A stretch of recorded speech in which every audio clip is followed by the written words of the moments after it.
We started off with the creation, and the administration rights were given to a cherubim who was also known as Lucifer, and he was to administer the physical creation and the life forms that existed upon it. One of his positions was to develop the life forms to the point of becoming knowledgeable of his existence and the Father's existence. And ultimately he put a system in of trafficking that pointed more to him than the Father, and so literally he was thrown out of heaven because iniquity was found within him, and he wasn't going forth with God's plan. Now this was a millennia of years, it's millions of years that he was allowed to go through his plan. And then when he was cast out of heaven as the administrator, he was replaced by an angel called Jehovah Elohim, or the Lord God, who is a star. He's a dawn star. He's a higher order angel. And his creator, he was created after the Creator to be a high light in the heavenly realms. His administration rights by far exceed Lucifer's because of his holiness. He is a non-fallen angel and takes his orders from the Father, Elyon, and has a capacity to enlighten those that he administers. We are those that he administers. We and all the other life forms. The cherubim were part of a group that Lucifer was the head of. He was the strongest, he was the most powerful. He was given more ability than the others, and so he shined brighter, and he was more advanced in his methodologies, I guess maybe you'd say. And his influence over the other cherubim was tremendous, in that there was a good percentage of them that sided with him and decided to go along with his plan and not the Father's plan. So they fell with him when he fell, and they are a very high order angel that have tremendous learning capacities, because they were designed to develop the races of life that they were put over. And they, because they sided with Lucifer, took the wrong path for the development and created things like the dinosaurs. The dinosaurs were developed by them to be meat eaters, and God's plan was for all life to, if they ate the flora or the fauna, the life forms, or the plant-like forms. And they corrupted the development phase and got the dinosaurs eating meat, eating each other, warring against each other.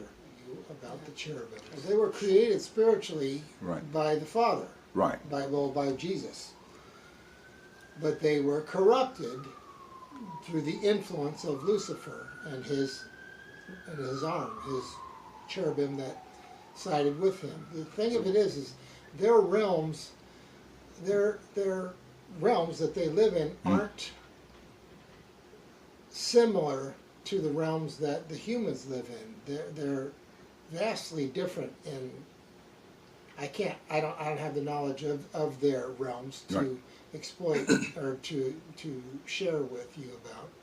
But they have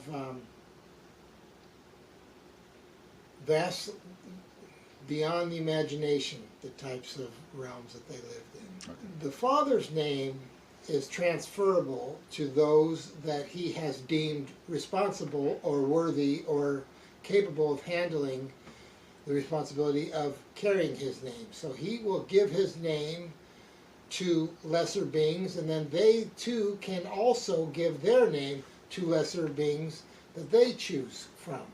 So it's a hierarchy, but it's been ordained by the Father to the life form, the angel, that he has awarded his name to, and then it's up to the angel to follow the Father's pattern and award the name only to those that can be trusted. He will give his angels charge over thee. And so his angels, plural, is a number unpronounced, but I can't guess, but it's several at the minimum that all have the Lord's name attached to them.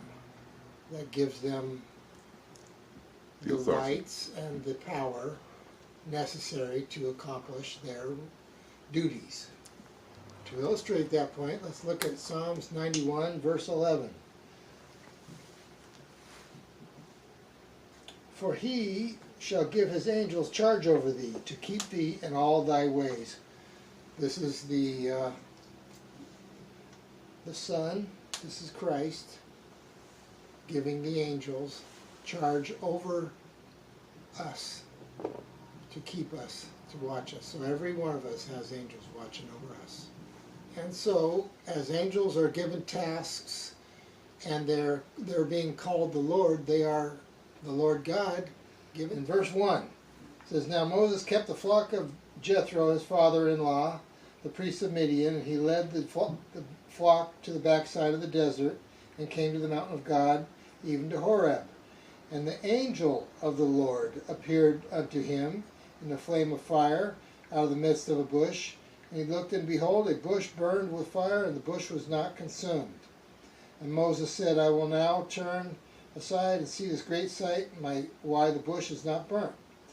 And when the Lord saw that he had turned aside to see, God called him out of the midst of the bush, and said, Moses, Moses.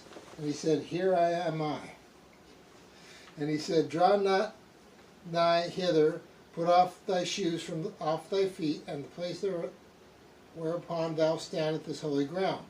Wherefore he said, I am the God of thy father, the God of Abraham, the God of Isaac, the God of Jacob. And Moses hid his face, for he was afraid to look upon God. So this is an example of where the Lord God, who is an angel, who is called an angel, and God in the same context, in the same scriptures. And this is another example of an angel with the Lord's name. And my final illustration is in the book of Judges, the 6th chapter, and we'll start in verse 11. And there came an angel of the Lord, and sat under an oak, which was an Ophrah, that pertained to the Joash the Abiezrite, and his son Gideon threshed wheat by the winepress to hide it, and the Midianites. And the angel of the Lord appeared unto him, and said unto him, The Lord is with thee, thou mighty man of valor. And Gideon said unto him, O my Lord, if the Lord be with us, why is this all befallen us?